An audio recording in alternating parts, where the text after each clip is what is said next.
So of all the things to fear about a second Trump term, I think the biggest one that might be overlooked right now is that he is committed to surrounding himself with complete loyalists and sycophants, right? The first time he was in there, he had a lot of MAGA people with him, but he also had some that were willing to buck orthodoxy and disagree with him, right? And that's why you had situations like when Trump wanted to invoke the Insurrection Act and send the U.S. military on our own streets to quell protests. Generals were like, we're not doing that. We're not going to do that. So stop saying it. We're not going to deploy the U.S. military in our streets, right? And when he tried to overthrow the 2020 election and they wanted to seize voting machines, you had plenty of people around him, a lot of attorneys who were like, no, we can't do that. We're not going to do that. And sorry, but there's no evidence that you actually won the election, sir. Rudy Giuliani and Sidney Powell are fucking idiots. There was a big story that came out, I think it was in Axios, where they described how Sidney Powell and Rudy Giuliani and the psychos were having a yelling argument with the attorneys right in front of Trump. And basically the attorneys checkmated them and Trump backed down because he saw this argument and because the attorneys were correct about the election. There is no election fraud and you guys have never showed us any evidence, et cetera, et cetera. So anyway, the point is, this time if he gets elected, there are going to be none of those people around. He's pre-vetting them to make sure all of them are ass kissers. And that could have devastating consequences. So this is all part of Project 2025. And look at this. Conservative back group is creating a list of federal workers it suspects could resist Trump plans. From his home office in small-town Kentucky, a seasoned political operative is quietly investigating scores of federal employees suspected of being hostile to the policies of Donald Trump, a highly unusual and potentially chilling effort that dovetails with broader conservative preparations for a new White House.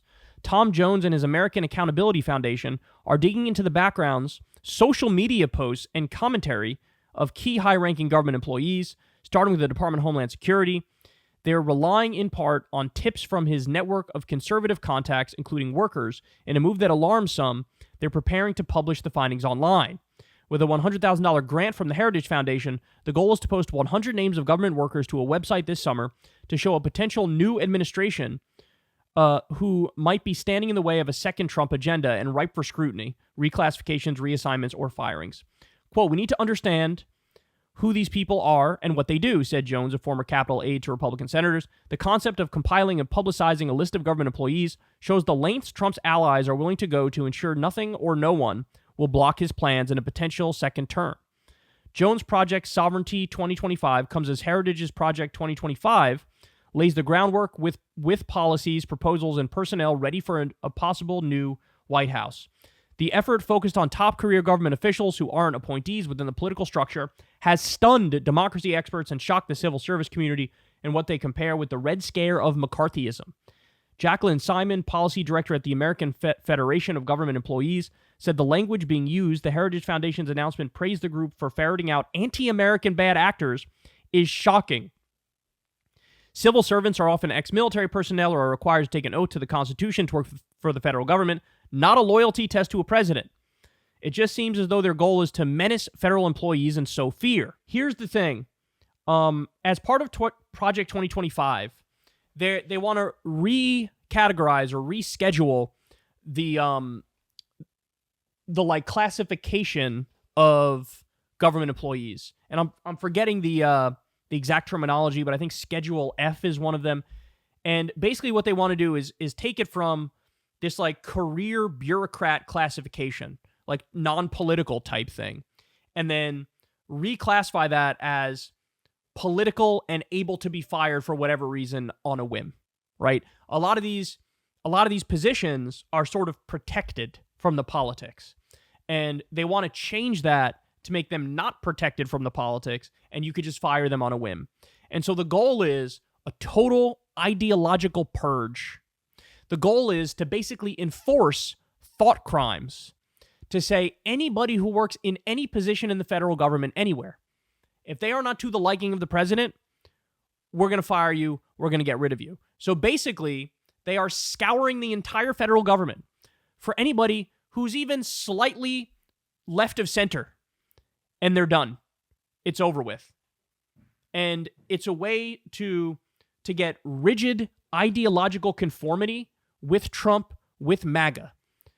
It's an attempt to create loyalists all through the government. So any dictate that comes from above will be followed, no questions asked, no ifs, ands, or buts about it.